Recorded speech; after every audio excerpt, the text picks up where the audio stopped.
My name is Mark Followill. You're listening to another dumb podcast. These guys are freaking morons. Another dumb podcast. No, I'm liking it. It's not dumb. It's called Another Dumb Podcast. That makes sense. So you could have just said, I'm doing another dumb podcast. Yeah. Again, basketball dumb guy over here. Sorry. On the dumb podcast.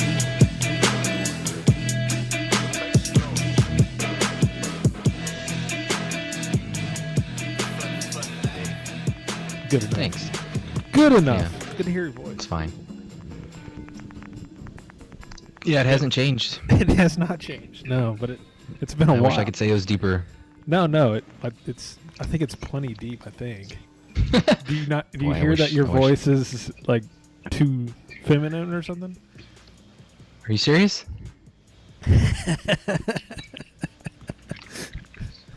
It's not like you have like Tony Gwynn voice or anything. I think it's just like different, and so I don't know. I didn't know. You Yeah, was- I mean, even to this day, like I was still getting like railroaded for it, and I was just like, well, I mean, I can't do much to change it. No. I'm not gonna smoke a pack a day to get the voice that you want. No, I think your voice is plenty fine. I was always Okay. afraid when I was a kid. That's some. Your voice is a little unique, but it's not like. Again, whenever I was growing up, I was really scared that I was gonna get Tony Gwynn voice. Hey guys, That was like a fear of yours. It's like for a while until I figured out. My voice is totally. It's not gonna be super like radio voice or anything like that, but it's not gonna be super high either. So. Other people were like fearing, disappointing their parents or something, or Well, that too. spiders. Those But you are were just you feared Tony Gwynn voice. or Mike Tyson Okay. or something like that. Like Yeah. just a very high voice. I'm like, I can't. Yeah. I'm a really well. I know how. How tall are you? 5'10". 5'10". Okay. I mean, you're a lot taller than I actually thought. You come off as a 5'7" guy. That's what everyone. Yeah. I'm aware. I'm aware of all of this. Okay, good. I'm glad I'm not just alone. But I'm a 6'1" guy, so I feel fairly yeah, tall. rub it in. It's really hard to be a big dude who's like, hey guy, what's going on? Like you can't just have a Yeah. really. Yeah, but at least Tyson could whip your ass. Yeah, He had that exactly. going for him. Dude, Tyson. It's like, do you want to make fun of that dude? And, No, of and course not. Tony Gwynn. That's I guess, honestly probably how he started fighting. yeah. It's like, yeah, it has to be. What? Are we wasting all this gold off the air? No, it's on. It's on right now. Okay, we're good. rolling. We're doing like Okay. I told you. All this gold. Yeah, no, this is definitely going in the air. I am recording, so you're good. I guess I shouldn't say air. Oh, okay. Whatever this is. Whatever it's not on tape or anything, as some would say. Yeah, see, even that's old. Yeah. No one tapes it. No, yeah. This is on an SD disc. I don't know which one it is. Okay, let's move on. We were doing so well, and now it just got. Yeah, I hindered by shouldn't have talked about the awesome chemistry we had. I ruined it. that. My bad, dude. Well, good to hear from you. It's Thanks. It's honestly been a while because whenever y'all came back on air, or you came back on air, I actually didn't get to hear a lot of your. I guess you were doing like producing with the Invasion. I guess I would call it. Yeah, Invasion. What do you mean came back on the air? Well, I guess you Like were after Dan and Jake left? Yeah.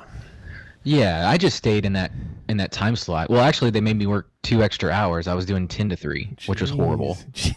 I'm about to say, ugh. But yeah, I mean, it was a kind of a hodgepodge of people in there. Donovan and Sean. Yeah. Man, I guess Norm left before Dan and Jake left. I'm gonna call 'Cause that the I dark never- period. That was a real dark period. Yeah, no joke, man. Norm and Dan and Jake gone in like the same month. Yeah. Same but, couple weeks, actually. Yeah, 2 weeks, and it was like we have no idea what's going on right now. Yeah, I'm sure that was a really weird time. That was I very I weird. still get people asking me, where's Norm? Like, oh god. And it always shocked us kind of in the building, I guess, how little people knew. Oh, okay. But I guess if you're just flying by from time to time, you don't you're not checking the ticket Reddit or seeing these tweets. You know, there's just these people that aren't on social media like we are, to where they just didn't know where Norm was or Dan and Jake was. So like you're talking about like, you know, not like Chris in sales just kind of walks by. He's like, "Hey man, I talked to Norm. I got this thing." It's like, dude, he doesn't work here anymore. No, yeah. Sales were aware. I think they were well aware, or just anybody in HR or something like that. Well, they have to be aware too. So Yeah, because there are emails sent around of, "Hey, Norm is leaving," and yeah. But Yeah, just the Dan general and- people around there, you're just like, yeah, where'd they go? yeah. You know what made me sad actually was, so Norm got a retirement email. Dan and Jake got an email like, "Hey, you know, they've decided to leave the company." Some chick from Hot 93 who was here for like 2 years got an email. Any generic salesperson that, you know, floated through the sales staff got an email. I don't think I got a goodbye email, and that makes me really mad. So like, I was there since 2011. yeah, you've been there for a really long time. You were Like over a decade in multiple positions helping out this company. I just wanted a Dan Bennett goodbye, and I never got one. I've been pretty well. I'm sad to hear that on top of you leaving, that you didn't get your goodbye, even just a good old A pat on the back. Thanks for your service. Thanks whatever. for your service, or just Blake is no longer with the company. I wonder if that even went out. Yeah, I guess I just didn't make the cut. Okay. But I would have liked to have made it. Okay, so it was, yes, I get that, but it was very unceremonious. I mean, is this the first time you've talked to anyone since leaving? I'm sure is there other podcasts I don't know about, or that's why I was telling you on the chat we were having that this is the definitive Blake Jones podcast, because I don't think anyone's heard from you. No, I'll give you a little bit of a boost. Yeah, this is the first public forum I've gone on since I've left. Well, So you got the first booking of me. okay, I'm not trying to hurt your feelings. Had Weeks anyone after the fact. Had anyone else asked? Okay, you didn't have to ask me that. You really didn't. You could have just gone with me complimenting you that you were know. the first one to get me, and we could have had a grand old time. No one else has asked me, Brad. Just you. Oh, just me. Hey, dude, This is. I mean, literally, I have not called Jake, been like, "Hey, Jake, I would like you to be on the podcast," or even Dan. And well, I don't know, they're I too think- high bar. I feel like they're a little busy, but yeah, they are a little high bar too. But Yeah, and they I had was something like- going on. and I guess it's just like how in life I was just like, but I think I could get Blake. I mean, Of course you could. I mean, come on. I let you go for a little while too, but I was like, it's been enough time. I think you could definitely let this, get going. Though, Although I was kind of proud of myself. I did push you back a couple weeks. yeah, dude, that was so. He That made me definitely feel good. big timed me. I just want everybody to know that. I wouldn't say big time. I had some things going on. Yeah. Generic, whatever. We've been but trying yeah, this I couldn't- for I feel like a good month. I kind of maybe a month ago I floated it out. I kind of don't go, "Hey, come on, you want to be on tomorrow?" I just go, "Hey, anytime you're free, Yeah. what's up?" But Yeah, you're a very welcoming podcast. I try to welcome. Hey, don't you do this with other people?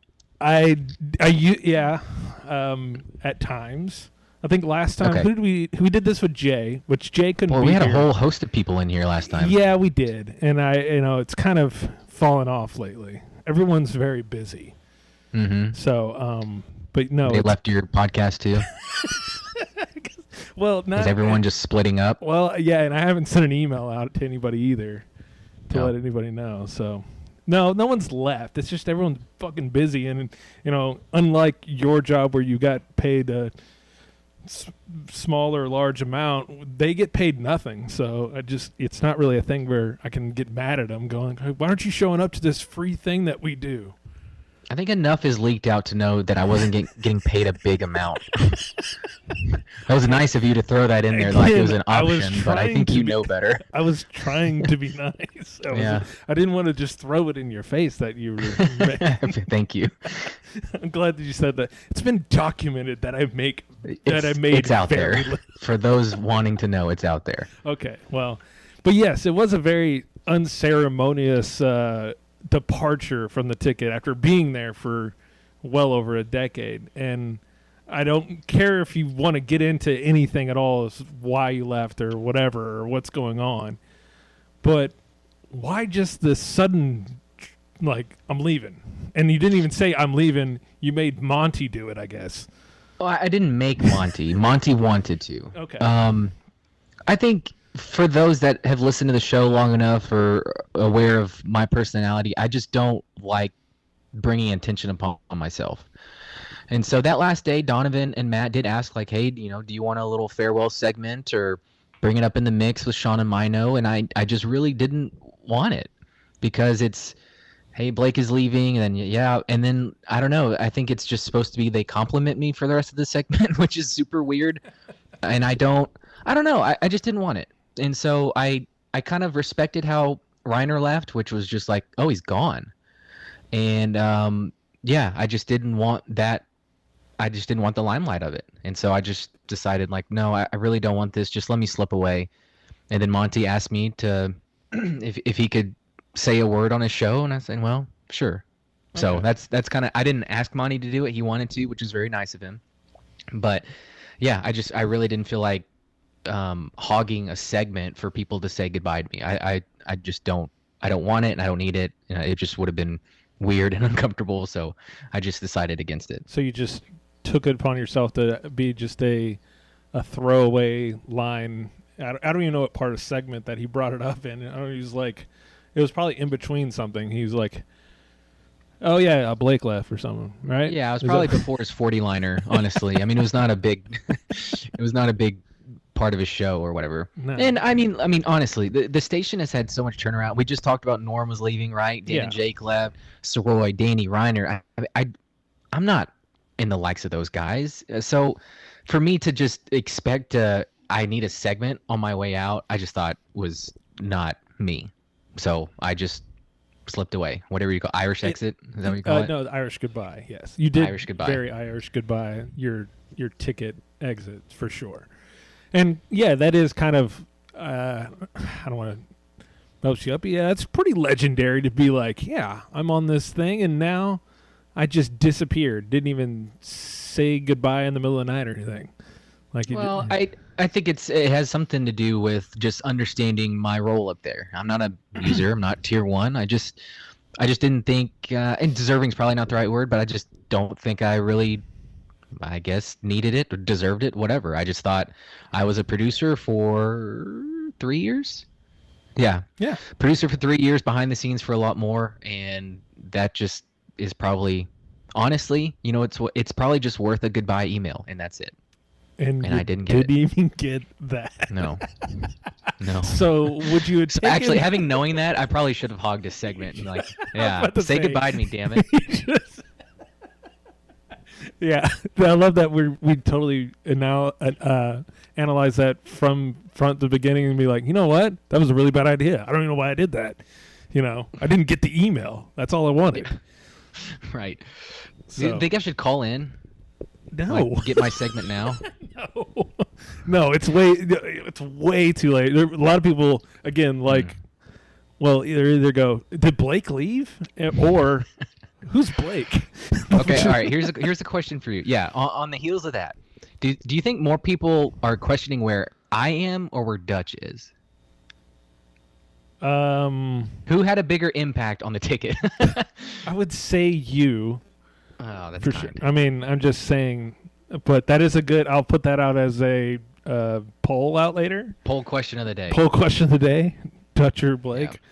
Yeah. Mm-hmm. No, I think you're definitely discounting your impact. I'm not going to go through your entire. I mean, it is a 3-year stint, but it was actually a very impactful one, I believe, because I didn't know exactly how it was going to go with you being the producer. I thought maybe you would do like I don't know, maybe a more Fernando-esque producing where you kind of, I feel like you can go either like between Fernando, who I think he has 2 speaking parts a year. I don't know.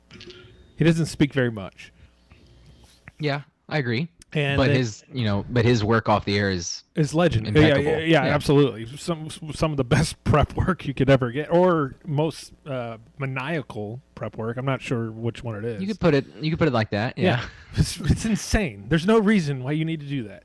But anyways, or you could be like like I would say a Danny Bayless, who I think was kind of a uninitiated third mic, I guess. Yeah, he was definitely a third host. I would say he will. In my opinion, he was. I don't think maybe he was. What did he say? He said he was more expensive pizza. I forgot how he said it. But- He's a large pizza getting paid like a 5 or Yeah, or valued medium, as or a medium, whatever. Yeah, I don't, whatever. It's all his. He only goes by his education, which is like I delivered pizzas. I thought that was pretty funny. But yeah, I think you came off and you kind of made it your own, where you were like, you knew when to kind of come in and when not to come in. And okay, maybe I'm wrong or not, but No. I think you're right. So coming in, I honestly didn't really know how to do the job, Yeah. which is kind of bad to say, I guess. I just had so much experience outside of the station doing other sort of producing and engineering, and I had just been with the company since 2011. So at the time of the hiring, I had been around 9 years. So that's really 7 stations in 9 years, to where, I'm not just working the ticket, but, when ESPN was around, I was around those shows. I was around the news talk shows of Cliff and BAP. I was doing games on the side and making connections there. So one of my messages to Kat was like, look, a lot of people are going to interview and they've done a lot of stuff at the ticket, but I've done a lot of stuff in just radio.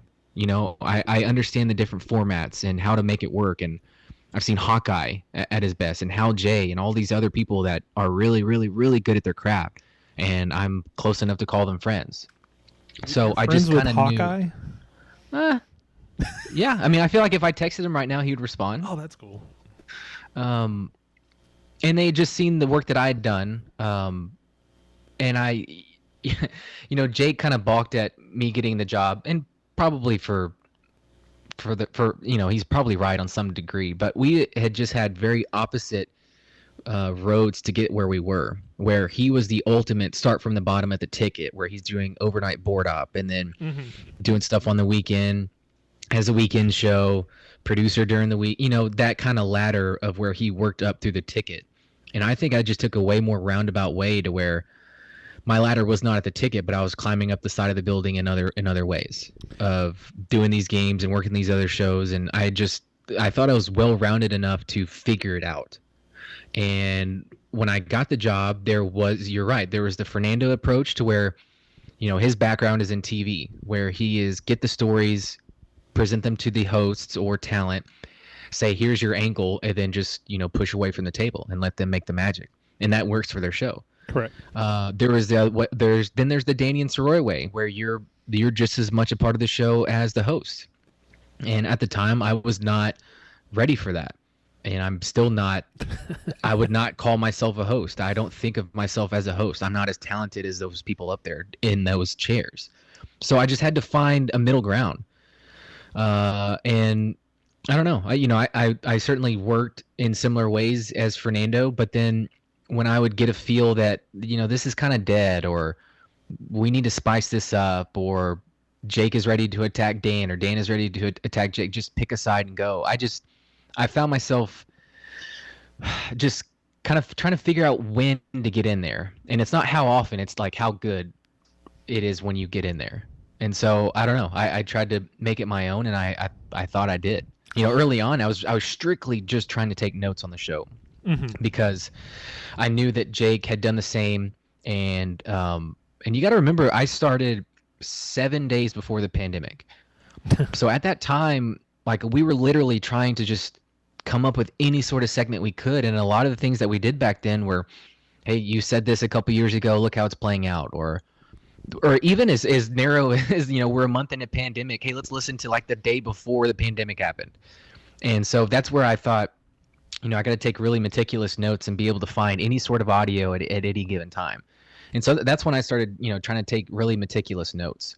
And then as time went on, I would be able to take notes and comment on the show and understand when they need me, when they don't, when maybe somebody doesn't have the energy that day, and maybe I need to step it up a little bit. But I just try to view myself as the role player here, and I don't know. I guess it worked to some degree. I think it did work, but it was also kind of you. Okay, if you want to go back and listen, I think me and Jacob did a podcast talking about what we thought the lineup was going to be after Reiner left, and we were 0 for 3. We got none of them right. We didn't. Who'd you have?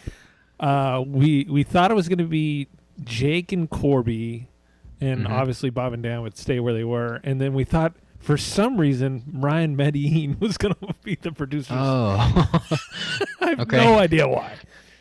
It was because he was producing a lot back He then. was producing a lot at that time, so we're kind of like, hey, he kind of slides right in there.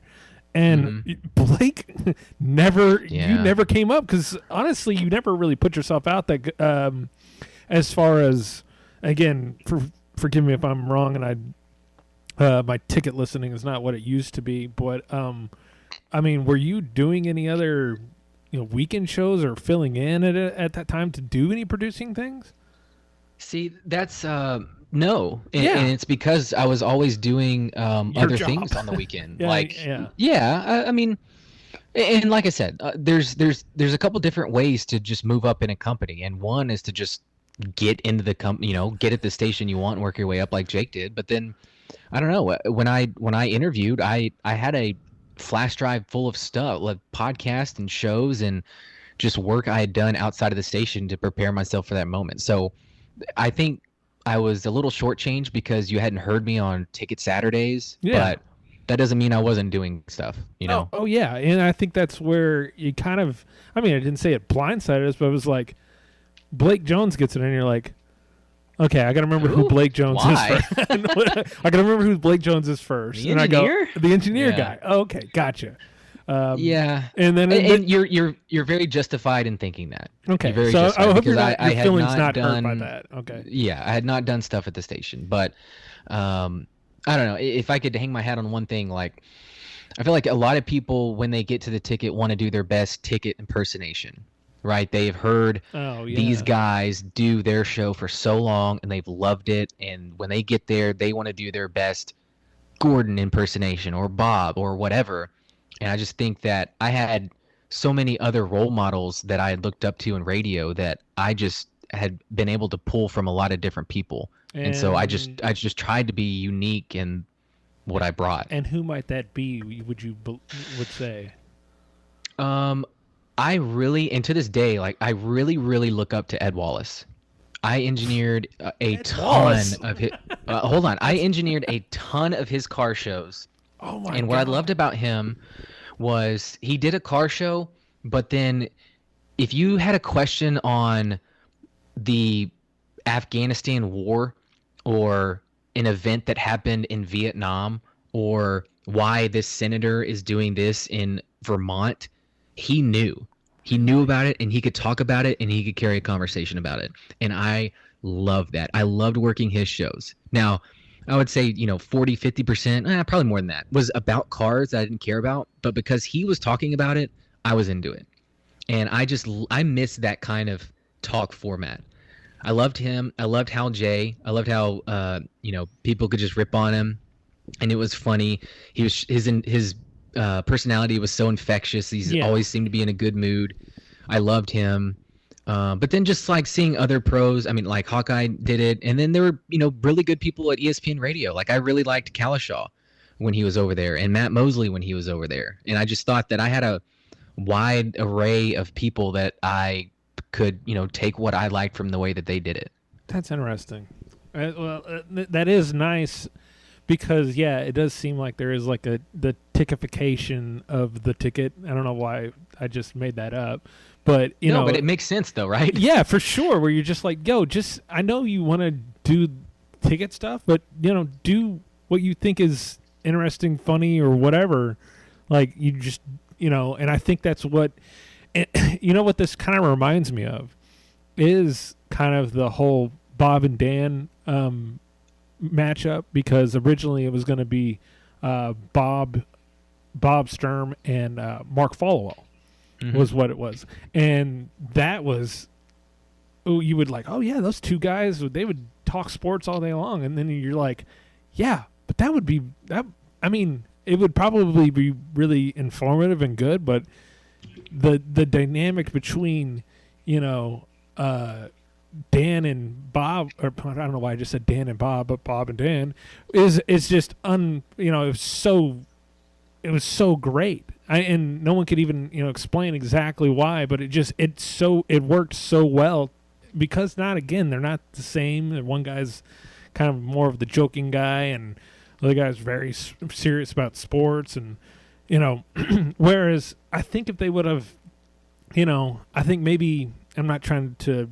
I mean, I really can't even describe what Rennie Medellin, but anybody who else would have been put into that, it would have been like, I think it kind of changed the dynamics between, Dan and Jake, and I really think the whole thing was between you and Jake, I thought, because I think you two are probably, the diametrically not opposed to everything, but like y'all are quite different from each other.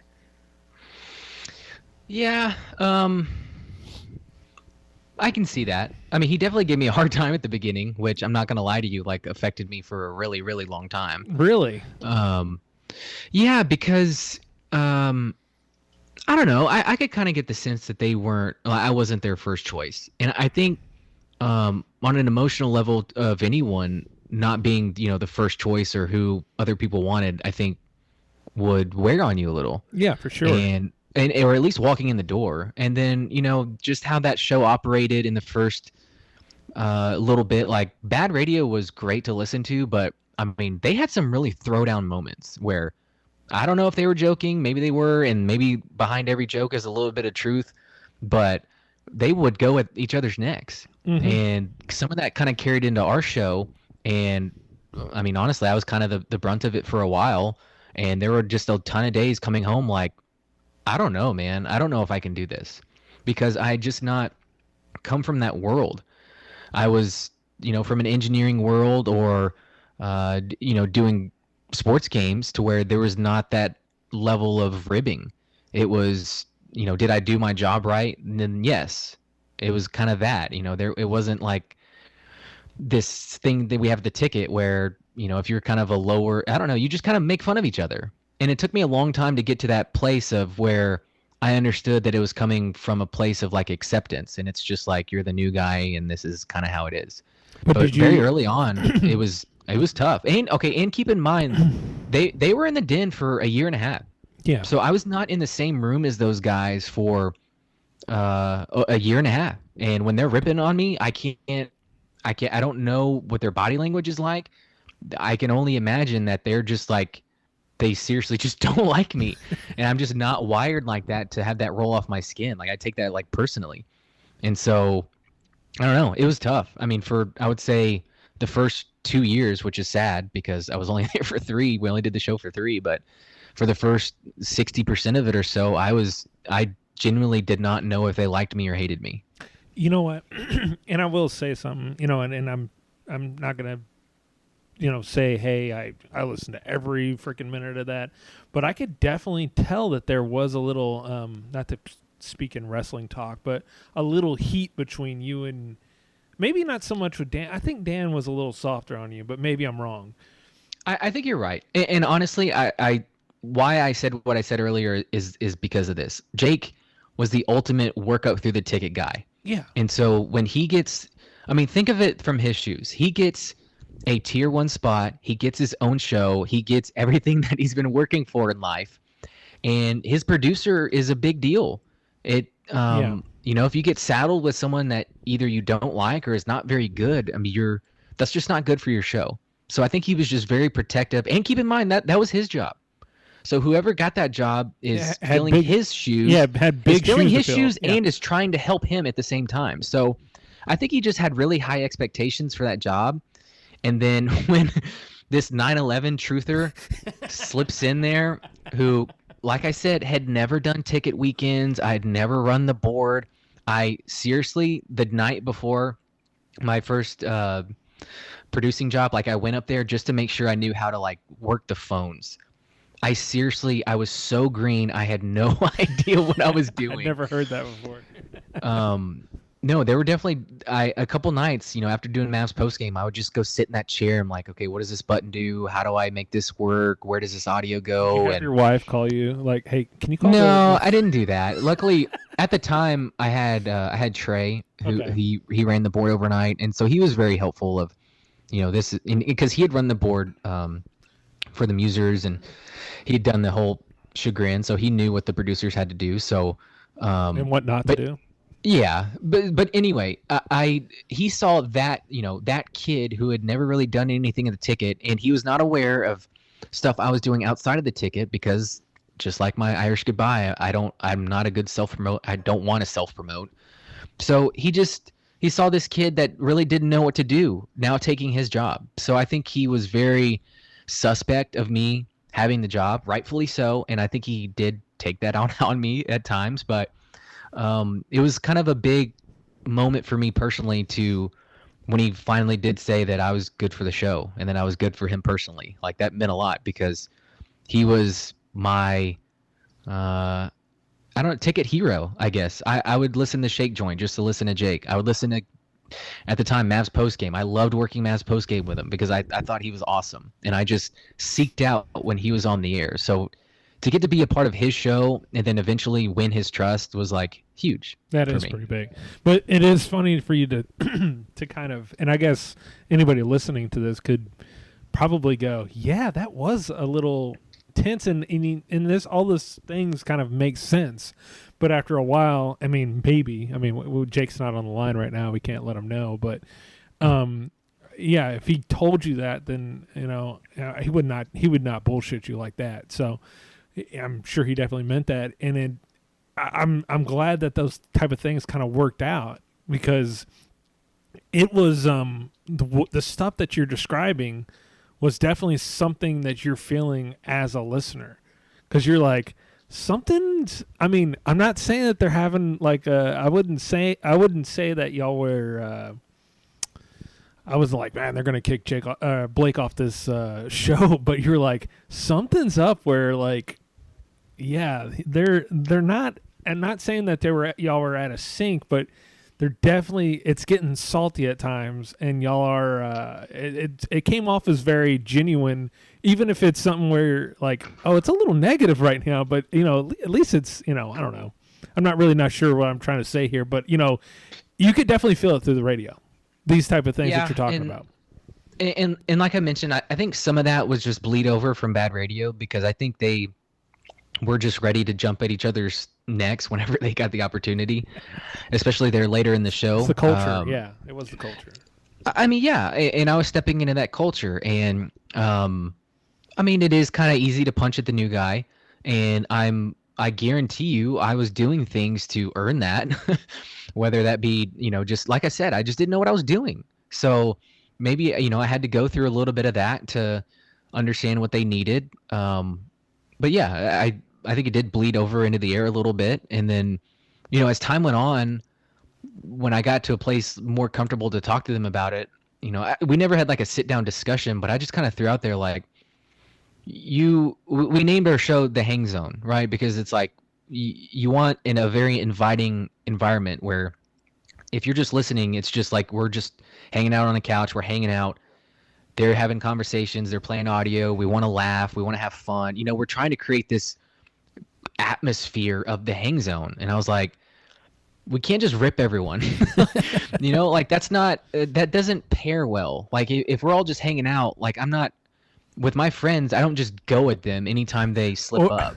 That doesn't quite coincide. I guess, or you don't hang out with that guy you don't like. And you're like, so, why is this guy here who we hate? Which has happened, by the way. But I'm not saying like I deserve credit or this was a conversation we had. I just floated out there one time like this feels more like bad radio. And you guys want to move on. You want to have your own show. You want to call it The Hang Zone. We need to lighten up. And I'm not going to say that stuck, but over time I do think we all became much closer and better friends, and we just stopped treating each other like that. And I loved it. That you know what? That really does make sense though, because those type of things did kind of, like I think even with Jake, I mean Jake, and it's been not documented by anybody who gives a shit, but me and Jake have definitely had our falling out where I don't think me and Jake talked for, I believe, 2 years. We didn't talk for 2 years.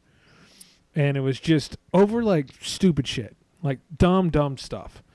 And I think now both of us were kind of like, we don't really have to fight over a lot of this thing. Like, and I think that's nice to kind of have now. And you're just like, we could just either be nice or not be. I mean, it is what it is. We don't have to be mean to each other,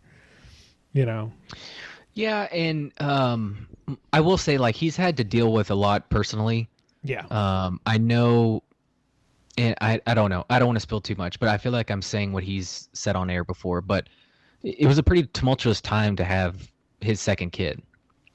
And I know his first one wasn't easy either. And, finally getting promoted to have your own show and trying to figure out that process and whatever. I see.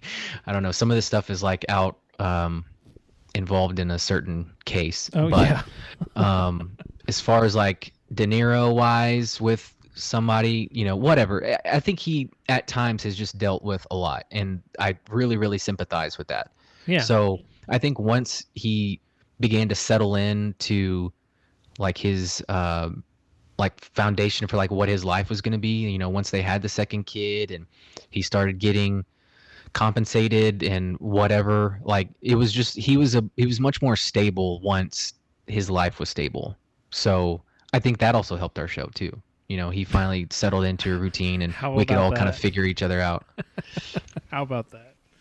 Well, that's very interesting. That's very. I don't think I've heard that anywhere else, and maybe y'all have spoken upon this, but that's pretty interesting, and I'm glad y'all did take it that way, because I mean, it is fun, kind of like as far as like a radio guy that I am. I don't mind when people like fight a bunch, or not fight a bunch, but I love tense moments. I don't mind. Well, you're talking to, right? I mean, anytime DJ said anything on our show, I was going at him. Oh yeah, for sure. I was getting that way with Monty, and I don't know. I still think there are places for that, but how often did I talk to DJ? Not often. How often did I talk to Killer? Not often. If your host and your producer are bickering on a daily basis, I think that can get tiresome. Yeah, but sure. I think you're right. I mean, once we'd invite DJ on the show and he hadn't been on a while, yeah, I'll go at him. I think it's funny. If Killer's on a remote and I haven't said anything to him in a month and a half, hey Killer, you suck. I don't know. That just kind of spices it up. And I mean, Killer was at my wedding, and I don't know. Killer introduced me to my wife. Like Killer and I go way, way, way back. We are very, very good friends. Yeah. But because we're good friends, I can nab at him from time to time. Well, I think then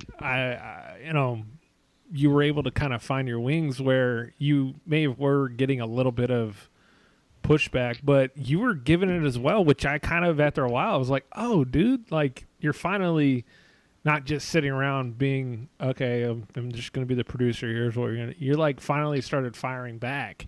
And I don't know if that was just a natural thing of like, now you're feeling more comfortable.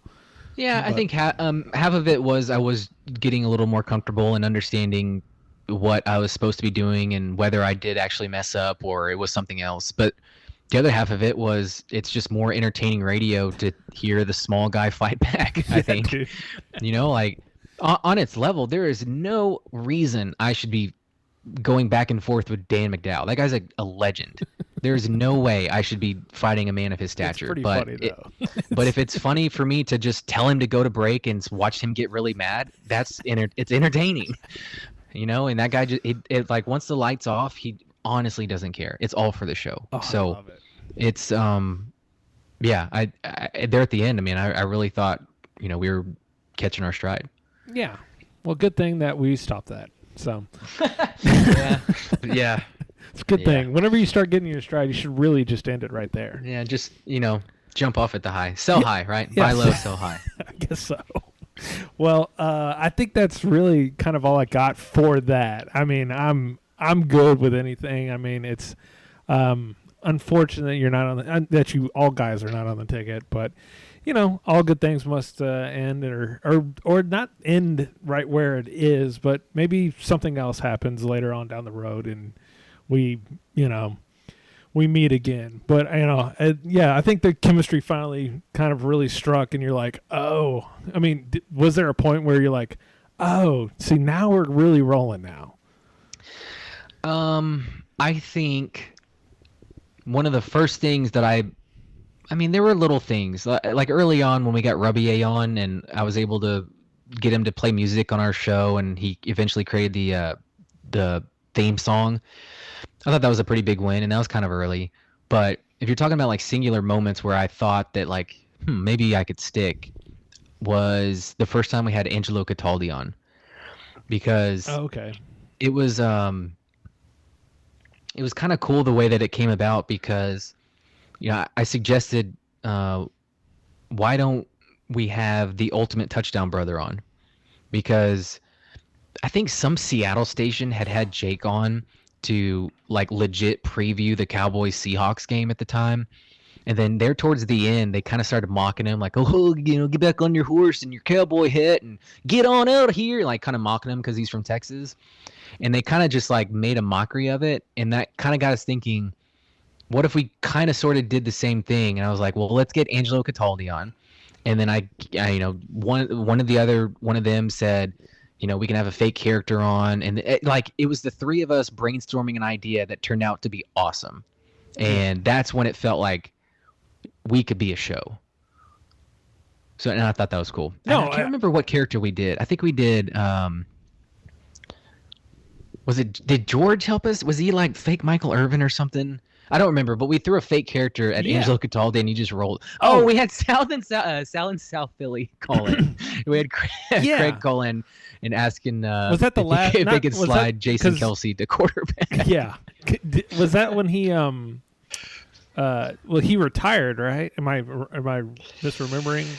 I think this was towards the end of Wentz and before Hurts. Oh, okay. I don't know. You could definitely tell me I'm wrong. Somebody's going to be, whatever. Something led Junior to say, well, obviously he wanted to slide in, have the captain slide between the pipes. Like that was going to be the ultimate. Yeah. But it was kind of fitting of him asking, hey, do you think Jason Kelsey could slide back to quarterback? And Angelo took it in stride and said, no, I don't think so. He's 320 pounds. Okay. I think we're going to put that at the end of the podcast today. I gotta find that audio now. Well, yeah. So, I mean, I'm and also keep in mind that was like January of 21. So, I mean, almost a year into the show. Throughout 2020 was pretty tough, and it was tough on all of us being at the pandemic and lost a lot of lives. No, it was. I mean, think like my job, and there are producers at the station trying to figure this out now. It is hard to include yourself into a conversation when you're not a host. Yeah. And I was having to do that downline. Like we, there towards the end, we, figured out we could Zoom, but then there was a delay and you're staring at a computer screen to look at people's faces. But just trying to figure out like what my role could be on that show when I was not in the room with them was incredibly tough for me. Yeah, that's pretty damn tough. And then making, producing's hard enough, or doing sports programming, but when there's no sports, that must have been just, I don't even know what the hell y'all did. I don't know. Obviously, I didn't do much because I didn't really have an idea of how this was supposed to go, and then there are no sports, and then I don't know. I think Dan really helped get us through that because he was just like, we need to just talk about our lives because everyone's perspective is different right now, and that's where we got the weekend check. I'm not gonna say he was the first person to come up with that, but like it was a legit, what the heck did you do to kill this weekend? It's like what on earth could you do? And so that's when we would just kick it around, sometimes for 2 segments, just to say, I tried going to the grocery store, they didn't have toilet paper, People got mad at this one guy for not wearing a mask. Like, it was just like, it was an audible diary, basically, of us trying to get through the pandemic. That's interesting because not for me. I killed the pandemic. I was doing well. Yeah, that's what people say. Yeah, I was. I killed them. But I know for some people, the Hang Zone was actually a very big part of them trying to get through the pandemic. And maybe, I don't know if you take that in stride or whatever you do, but yeah, I think a lot of people tried to get through the pandemic with y'all, and I think y'all moved it past because it was not fun. I mean, we even had to do this dumb podcast, and trying to be like, I don't know, you want to talk about COVID again? I guess. Yeah, it got tiresome. I did. You're like, we have no end in sight. This may never end. So. And I'll hang my hat on one other thing. Because of my engineering background, I thought our show actually sounded good. Like, I know some people were trying to broadcast from their computer, and it was kind of rough and whatever. One show had to go up to the studio because they couldn't figure out their situation. But I don't know, just because I had the remote gear, and it's not like, I was going to be using it anytime soon. So just going over to Dan's house and setting it up, and hey, here's how you connect to the station. Let me get your levels right and set everything up. I thought that helped us. How did y'all? I mean, I never actually knew that. How did y'all set that up? Well, I had remote gear just from doing Argyle games or TCU or whatever. Y'all did like a basic remote from Dan's house. Yeah. Cool. To where I was borrowing a Cumulus. You call it an access unit. It's how we connect to the station. Yeah. Like I said, we weren't going to be using it, so I just set it up there, and I took I just kind of took some stuff from TCU, took some stuff from Argyle, and had a soundboard, a couple headsets, and audio cables, and kind of set everything that needed to be set. And then it was just a simple like connect and disconnect from the station every day. And that was, I don't know, I actually did. I was proud that we were Muser sounded good too, but they had a lot of audio dropouts. But we sounded good and had a good connection on a consistent basis for like much of the pandemic, which I was proud of. That might have been something that you're proud of that maybe no one had even noticed. But yes, I know. But if you think about it, like the part of the producer's duties is making sure the show sounds good. Just basically sound good. Yeah, for sure. Whether that bleeds over into what the audience hears or not, that was kind of. That was always something I tried to pride myself on, is like because of history and knowledge that I had of how to set up these shows, like I will always make sure that our show at its base sounds good. At the very least, will sound good. We may not be good. We'll sound good. No, I think y'all did a fine job, and I think again, I wouldn't have guessed it. I mean, just from the small amount of, again, I only knew you as guy who sits at the end of the table of a remote, and that's the only thing I knew you from. And I think anytime they would even interview like at Super Bowl, it was so brief. I didn't have much. I really didn't. Didn't bring a lot. No. And like I said, you'll forever be justified in thinking that I would have had no chance to work out. Yeah. And to some people's opinion, I didn't. Oh hell no! I'm gonna disprove that right now. No, I think again the bar. I'm not gonna lie, the bar was low, but I think you did. I think it worked out fantastic, and I think you guys should absolutely be proud of what y'all did, because again, who the hell knows if it was actually going to work out? You couldn't. That like hiring a producer is really, really hard, because I think if you're hiring for a host, you can kind of point back to their hosting and like, are they good or not? Mm-hmm. But the producer role is so up in the air of like what your day to day is that it's just really hard to know. And I think one other thing I sold Kat on when he was interviewing is I think my personality just kind of lends itself to that position, because I don't, like I told you, I'm not a host. I will be the first to admit I'm not that great on air, but I think I just kind of got a feeling of what the host needed.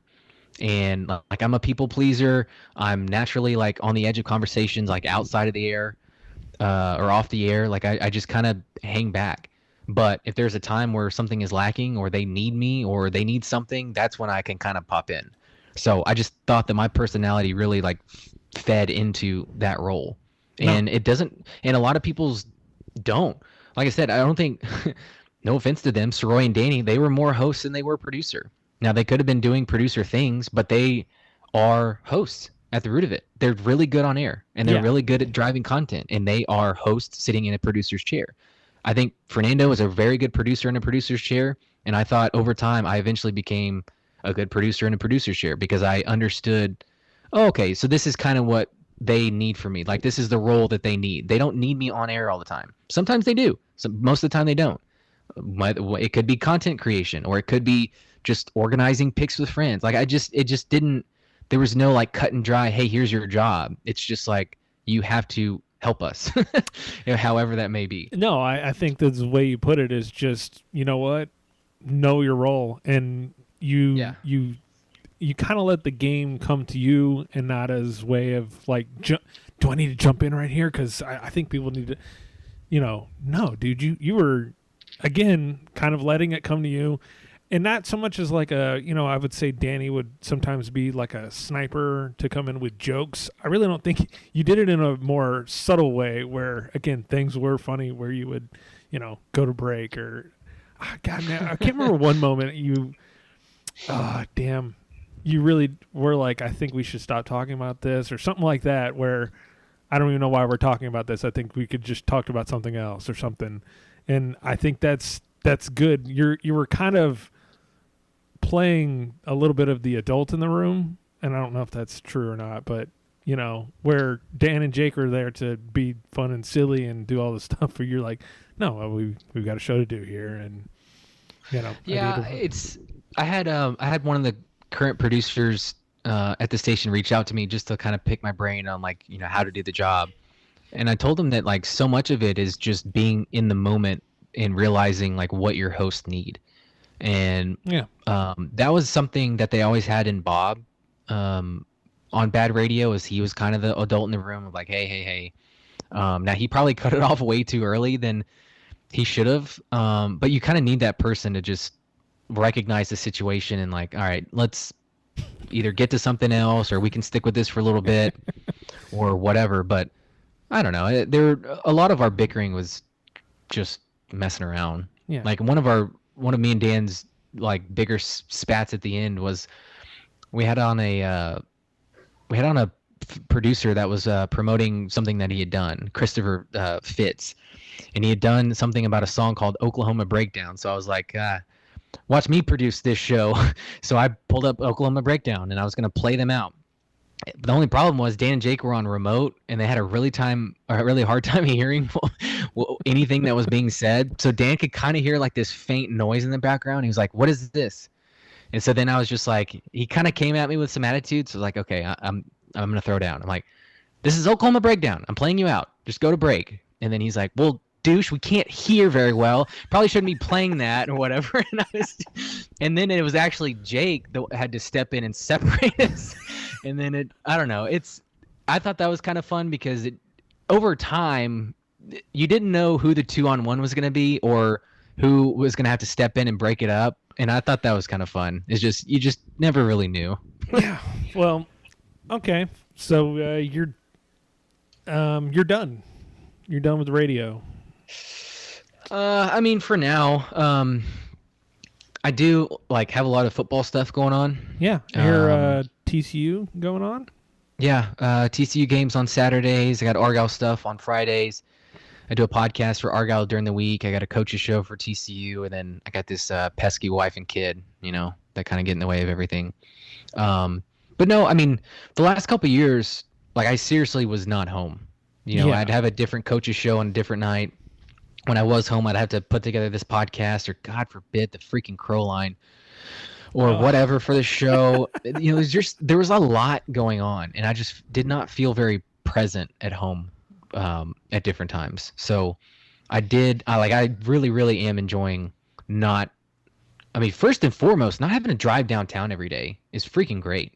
Like I instantly get back almost 2.5 hours of my day back just from not having to drive downtown. I'm sorry, where do you live? I'm in Wiley. You live in Wiley? Oh, fudge. Yeah. Yeah. But so you have to I drive know from Wiley that's to Fort Worth, though. that sucks. I mean, Yeah. there's no way around that. And I know that I dug my own grave here, but this is just where my family's at, which comes in really handy with the kid. For the kiddo, man. So yeah. if I've got to drive an hour, once a week now, or downtown every day, whatever commute, that's a burden that I'm willing to take for the betterment of kid. But no, I certainly don't miss it, and I'm actually able to do some stuff with him and take him to daycare and hang out with. I don't know. It's just I feel a lot more present at home, which I'm really enjoying right now. I think you're not gonna regret that. Just in my opinion, I don't. That's what I hear. I don't think. Yeah. No, I don't think. No one's ever been like, you know what? I was at home way too much. So. But Yeah, I think I heard something recently about some CEO or whatever was like, no boss is going to remember you staying up late to finish your assignment on time, but your family will remember the time that you spent away from them. And maybe that is more telling of like the people you have at home. Like maybe they're just more vindictive than your boss is, but I kind of get the point. I kind of get it of, you only have so much time with your kids and whatever. Well, I appreciate So. it. I am currently in Louisiana and not with my kids at all right now. So I appreciate you bringing that up. Makes me feel real good. But you don't have to. I mean, it's not for everyone, really. You can. Oh. I don't know. I hate my family too. So it's fine. No, I'm really. You ever contemplating quitting all the time? That's me right now. Yeah. But as I was saying, the last time we did this podcast, by the way, if you want to go listen to that, go right ahead and try. I don't even know what episode number it is, but it was probably one of the funner podcasts we did, but one of the more unlistenable podcasts, which you would have been quite disappointed to know. It was a very unlistenable show. From like audio quality? Yeah, or what we audio were talking quality. about? Something happened. I don't know what happened in it, and I was like, dude, something cracked in the audio, and it was unlistenable. I was so upset. Dang. I was so That mad. sucks. About this. No, I remember us having a good time. We had a stolen valor story, which was fun. This is I think- what monumental thing that we did on that podcast besides talk about Sandy Hook. Yeah, I regretfully remember that. What? We were all introduced to Jelly Roll that day. Oh God, yeah. Was that the day that he came up to perform in the Cumulus Cafe? Dude, no, this had to be again, this is nearly 3 years ago when we did the podcast together. Okay. Jelly Roll was nearly nothing. And So y'all were like one of the first to discover him? dude, okay. Again, I was in Louisiana and I was working with this one guy who's local out here, and he's as he's doing his work, he's watching YouTube, and I'm like, who the F is this fat F, like with tattooed and all that? He goes, oh, that's Jelly Roll. He real good. And I'm just like, I don't know if you needed to throw on the accent there. that was a good Louisiana accent, and I don't care what you say. So I'm going to let it ride. But I remember going, wow. And you know what? And that whole day, I got into either Jelly Roll or country rap. And so when we got on the Horrible. podcast, I go, guys, this is what I got for you guys. We're going to Horrible. We're going to watch. Yeah, now that you say that does ring a bell. That it really makes me sad that I didn't get to go see him now. I mean, he was performing like 100 yards away from me. Oh, and now he's like gigantic. And I could have seen him. No pun intended. Gigantic now. He's Wait, are you for real? He's like a big deal. He's a huge deal. Why do we do this? He might play. He might sell out like Dickies Arena soon. No way. Yeah, Okay, I really hold on. think so. Let's see where he's playing at. Well, Is it spelled just like Jelly Roll, or Yeah. does he have a weird spelling? no, just Jelly Roll. Oh wow. Well, yeah. I would have expected something weird. I don't know how you could address that one up, but yeah. Okay, here's the first thing that pops up. Jelly Roll says meeting his wife. Any guess on the name? Well, I know she's like a stripper whore. I mean, not a whore, but like she was actually a hooker, like not like. A legit hooker? Yeah, she was a hooker. All right. Jelly Roll is opening up about how he met his wife, Bunny. Yes. While some people may call it love at first sight, he says it was much deeper than that. Gag. Concerts. Okay, let's see. He's playing Dos Equis Pavilion? Okay. Well, okay. So he's getting up to Dickies. Oh my gosh. But yeah. Why? That dude, Oh, he's got face tattoos. he has a lot of face tattoos. Yeah. Dang, and I man, remember this the is- I remember the This is bad. I remember the video we watched, and it was again before Jelly Roll was a thing, and it was like, it was a really bad video. It was not a good video, and y'all were just like, I don't know what the hell you're making us watch. But yeah, we were well ahead of the Jelly Roll fad. Yeah. Man, I really wish I would have remembered that we did this. Yeah, that and no relation, but Adam Calhoun is a thing. You know, Can you hear he's not as big as Jelly Roll. He hasn't made it to the mainstream. Can you hear this music? No, I can't. Okay, never mind. I was going to see if I could play it, but I can't. Man, I don't know what's up with Skype. We got to figure this out, Skype. Maybe I need to Oh, go I on don't need- Zoom next. Don't need to throw Skype under the bus. I'm just saying. Okay, well, I guess we can wrap this up, but I guess, you said at the end you wanted to just really rip Cumulus and everything. No, I didn't say that. I'm sorry. Oh, I misheard? Oh, okay. No, let me do this because I actually love this because it spurns from another one of my favorite things, which I probably shouldn't admit, but this is you curse on here, right? Yeah, go for it. Okay, so this is like an adult themed podcast. Yeah, no children allowed. So, no judgments, but like I really love reading porn comments. Just because of like what has to go into it. I mean, first you got to log in, and the fact that you have a login. Yeah, you have a for login. a website, and that you're like already logged in, and even if you weren't, you feel so strongly to say what you have to say. You could just you go have on to with your log day. in to like. It's incredible, and I find probably more entertainment from that than the video. But just reading some of these comments. Anyway, I do the same thing with YouTube because I don't know. I'm looking at what is this? Jelly Roll Save Me with Lainey Wilson, Okay. and I would never comment It's pretty good, pretty on big song. on a song on YouTube. And so I enjoy reading the comments. Here's one. Trying to navigate life without drugs is hard as hell. This song truly gives me strength. Like, all right, girl, if you're getting strength from Jelly Roll and Lainey Wilson, you're struggling. It's bad. You're like, man. You know where I found Yeah. my North Star? Jelly Okay, Roll. is he just big with the addicts? 10 years sober this October. Love his real truth. Well, Like, the thing about Jelly Roll, from what I know, is Jelly Roll is like a crazy drunk. Like, I think Oh, maybe he doesn't no. do drugs anymore, but I've heard instances where like, yeah, we partied with Jelly Roll and he like just came out with a big thing of shots and like gave us like one or two and he drank the rest of them. That type of thing. dude, there are a lot of depressed people in here. Jelly Roll, I know you may never read this, but I want to let you know your music has touched me. I'm a retired Army vet who has battled depression and PTSD for years. I've been listening to your music for about 4 years now, and on more occasions, your songs have helped me when I was down and at my worst. Is this dude a damn therapist? Dude, Like- he hits it deep, man. Look at Kenneth Adams. Jelly Roll, I am 71 years old and never imagined myself listening to your music. Young man, I believe the testimony in your songs touches so many of my younger brothers and sisters who have served in the military. Why are all these military people in here? Their PTSD is real and you send a cord of hope for them. God bless you and keep up your many more years of great music. Huh. How about that? Well, good on Jelly Roll for Well, did saving you- our did- vets. Did you know some part that I saw right there though?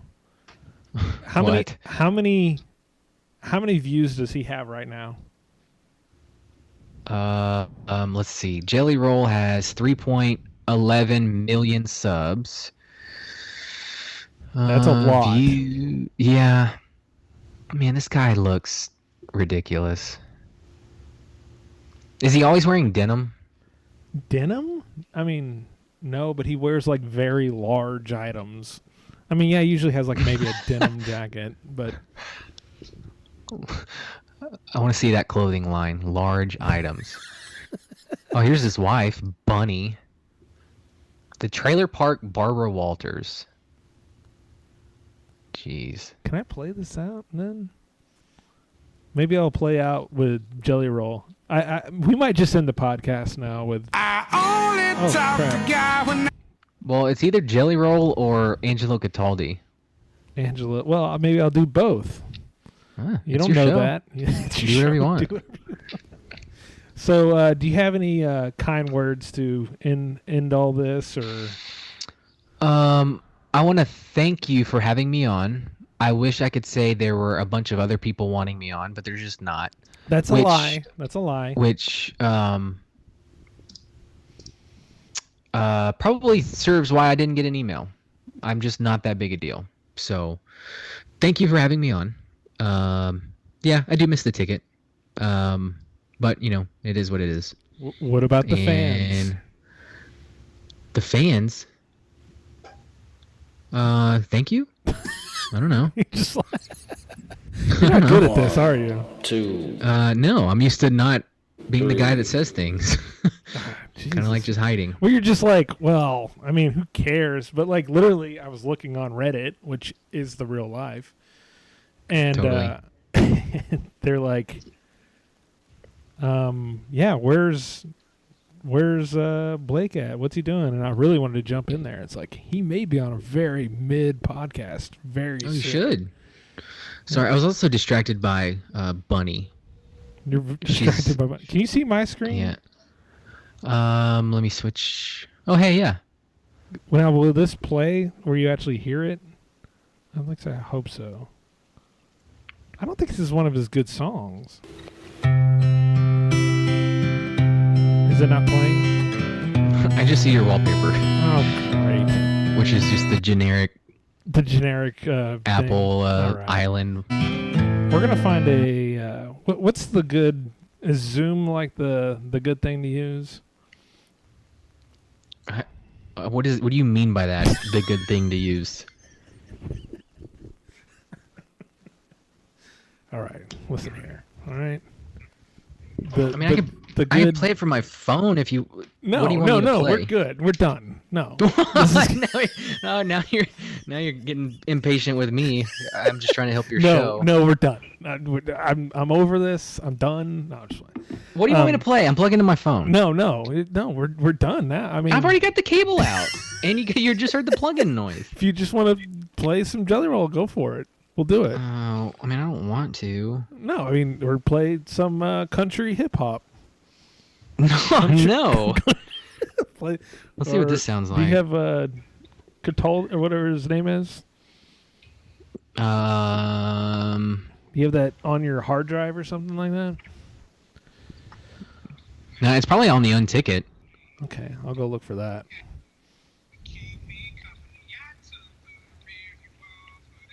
This is what you like? This is what you listen to? No, I don't listen to Jelly. I mean, I like that one song, but that's probably it. This? You like this? Is that the? I just can't hear it very well. Here. Can you hear it now? The Son of the Sinners. I can barely Yeah. hear it. I literally feel like I'm at a remote and I'm about to twist No way. off on you right now. I can't hear Is it. that better? No, it's not. Is that better? Dude, I swear this podcast has gone completely off the rails. Okay. Here, I'm going to stop it. Okay. Just end it. It should have ended a long time ago. It did. Go. We might have. Okay. We got to go. Okay, what is your Set it to break. What is okay? End on. What is your favorite current conspiracy theory right now? Oh, man. Okay, first off, that alien thing in Mexico is not real. That's absolutely not real. The same forensic analyst or whatever, he got caught doing the same thing in 2015. So Let's all settle down. That's not what the aliens look like. And even if they did, we could totally whip their ass. Yeah, I'd be like, So I'd be don't need to punting worry some about aliens every day. that. Dude, yeah. Just we could send Micah Parsons to just destroy all of them. Yeah, for sure. Man, I kind of left the conspiracy stuff by a long time ago. Let me try to think. I don't know. I mean, 9/11 also just brings up a lot, which I feel like a lot more people question it now than they did. Oh, you know, dude, whenever it first happened. Like literally, it wasn't even like midnight has not even struck onto 9/11, and I'm already seeing Building 7 things, and I'm like, yo, guys, Yeah. like, wait for a little And bit. someone tweeted out the Pentagon security cam again. Oh, God. Well, Or yeah, I don't know. Show me, That's an all-timer. Show me a Boeing jet in the Pentagon. Do it. Oh yeah. It would be I mean- interesting. You know, I'm not. I've even gotten to the. Have you seen the videos where there wasn't even a jet, which is pretty funny. For which one? For the Twin Towers, like there wasn't. I know there wasn't a jet yeah, for. It was that like one's a that one's hologram. hard. That one's hard because there are, I mean, eyewitnesses on the ground, especially with the second tower. I think that would be hard to fake. I think that's where I draw my line. But No. I think you're right. I mean, they found a paper passport in Shanksville. That's pretty hard to do. Yeah, it's funny, but I'm okay with it happening. I guess like. I don't know if I go that No, far. I'm not saying the I mean, a lot of actual people event died. happening. I'm saying like it doesn't like it was really bad. So if you throw this in that it was some type of conspiracy or whatever, I'm okay. Let's just figure out what happened. I don't care. But I'm not like, how dare we've got to storm the Capitol. You hear they did 9/11? You know, I mean- I'm okay. Like Oh, you're saying like you're okay with the government doing it? I'm No. confused. Okay. Wow, I really got painted into a corner. I didn't think I was going I'm to sorry. I was like halfway listening and halfway thinking about what I was gonna say, but I kind of came in when you said I'm okay with it happening, and I was like, wait, no, what? you came in halfway of I'm pretty okay with 9/11. I was like, Yeah, that's I don't not know about exactly that. what I I mean- said. Okay. A lot of people died. That one guy had to jump out. That was bad. God. Yeah, that's too soon. I don't know. No, I just No. Okay, we definitely should have ended it already. we should have probably We should have ended. never gotten a jelly roll. No, I think we did fine after that. Well, okay, we should. I never should have tried to play you jelly roll. That part should probably. I don't know be why you cut. couldn't hear it. Oh, you know what? I wonder. Okay, it doesn't matter. It doesn't No, matter. It's over. It's over now. No, my I least- think the big thing to come out of 9/11 was the Patriot Act. They can spy on your phone now because of 9/11. Yeah, that was pretty. And you know what? Good on them. They got us. So like game, you know, can, we- game we can all- recognize game. Like We all that's- thought it was oil, and you know, oh, they're looking for WMDs over there. Ah, they just want the gas. I No. mean, who could blame them? Gas prices, right? But actually, they're just going to try to infiltrate your life and then sell your personality to data collectors. It's Pretty smart. And like, we had no idea what the phone, like a cell phone, was going to become, and they did. Good on them. I You know, don't- you're right. I Good on them. Don't think exactly that was the plan. Oh, So well, okay. okay. Well, I think we should officially some end steam. this now. Yeah, we definitely lost steam, but that's okay. That's okay. Well, thank you, and I Hey- hope you do this Hey, thanks again. for having me on. No, and I hope we do this again because actually, yeah, that was interesting. It's not Okay. not as I'm glad my life story is interesting. no. Yeah. I just felt like it went well. Thanks. I've done You- these with more. I'm not trying to again. I feel like That's I'm fine. trying. I feel Go like ahead. you've had Bob and Dan on. I I feel get like it. I'm trying to shit on you, but I was like, I'm not trying to shit on you. I feel more comfortable with someone like you. I go, hey, Blake's coming Okay. on. Whereas Dan and or I had Dan coming on, and I'm like, I'm gonna ruin this. I'm going to do terrible. So I No, appreciate that was a good it. episode. I listened to that one too. Yeah, yeah. And I ran into Dan one time. I go, hey, I really appreciate you coming on that podcast. And he goes, don't remember doing it. Have a good one. See ya. I got Yeah, good times. yeah. That's very Dan. Really? Or I think I was like, I did that podcast with you. He's like, yeah. What about it? I'm like, okay, cool. I guess I'm gonna go, jump off the bridge real quick. No, All right. he does that to everybody. Okay, I'm glad to hear it. Well, Okay. Well, okay. thanks. Until next time, and hopefully we hear your voice soon on other things. But this is the definitive Blake episode. Thank you very much. Appreciate it. Bye, Blake. This is it. Okay. I ended. Do I leave now? Yeah, I guess. Is it over? Yeah, I guess. Okay. All right. All right. Bye, Blake. See ya. Hold on to anything that sets me free. I'm a lost cause. All right, let's take a call or two. We have Angelo Cataldi. He's from WIP in Philly. Sal, you are on Sports Radio 96.7 The Ticket. Hey, how are you guys doing today? Hello, Sal.